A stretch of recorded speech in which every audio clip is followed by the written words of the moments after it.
Hello, everyone.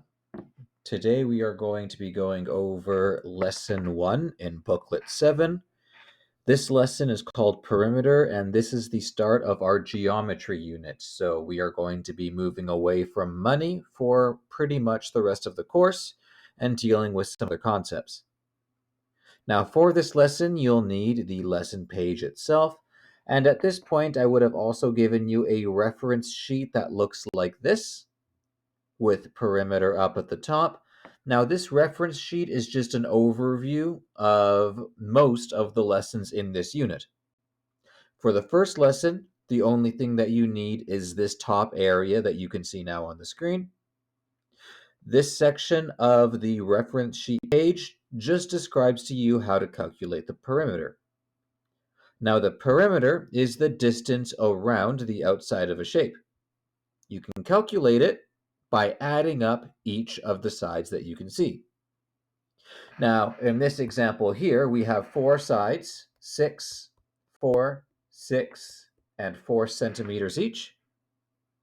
So when I add them together, I get a perimeter, a total distance around this rectangle of 20 centimeters. So let's take that idea and use it in our lesson. Example 1 asks us to write the equation for the perimeter of the following triangle, then calculate the actual perimeter. Now, this is straightforward because we're given all of the sides. We have a side of 10, 8, and 6. So the perimeter, which I'm just going to use the letter P to represent, is equal to 10 plus 8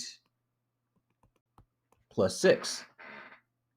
Now, I want you to focus in this unit on using proper form. So that's using the letter P to represent perimeter and writing the entire equation before giving the final answer. Now, we can use mental math to find that 10 plus 8 plus 6 is 24.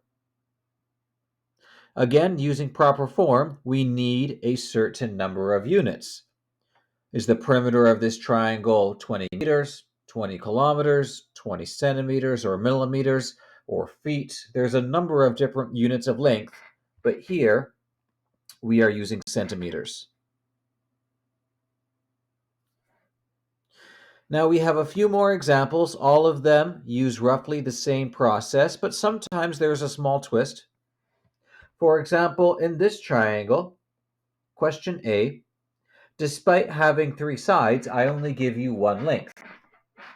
Now, I give you another piece of information, and that's this line right here. Notice that all 3 sides have that same line in the middle of the side. And what that tells you is that every side that has a single line shares the exact same length.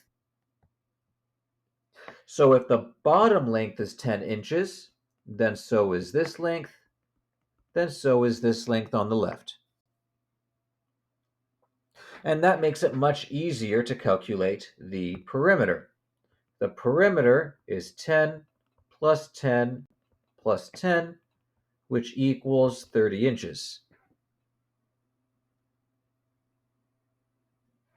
Next question, the perimeter would be 5 plus 4 plus 5 again, which gives us an answer of 14, and we remember to include the units, which are feet here.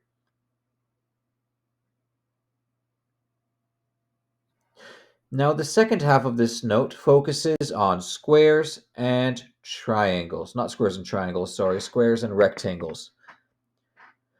The thing about rectangles is I don't need to give you every side length because the opposite sides of rectangles are always the exact same length. I can represent that in my image here by drawing a single line on these 2 opposite sides. That shows that they're going to be the same. And I'm going to do the same thing here with the 9.9, but I'm not going to use a single line, right? If I make this mistake and I use a single line, it implies all 4 side lengths are the same. They're not. In order to make that clear, I'm going to use a double line on my 2 short sides. So what that conveys is that our short sides with the double lines are both the same length, 9 meters, and our long sides with the single lines are both the same length with 12.5 meters.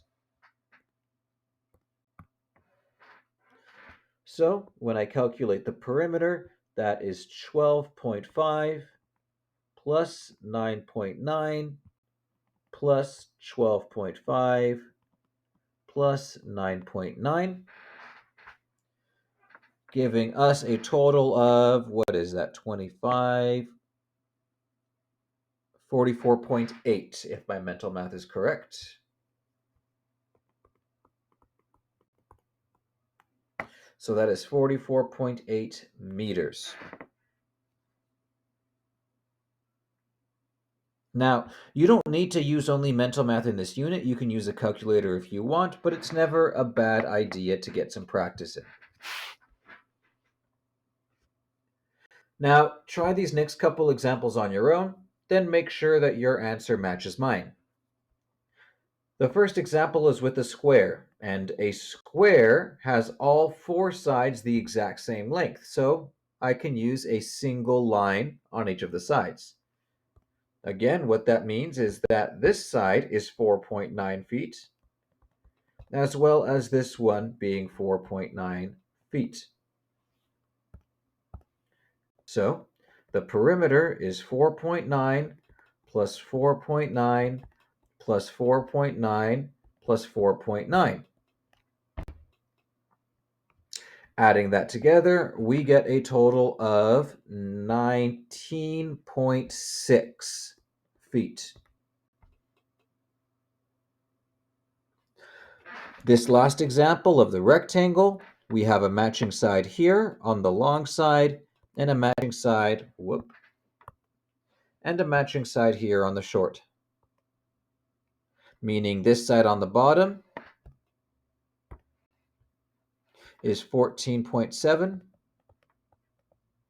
centimeters, and this side on the right is 10.6 centimeters.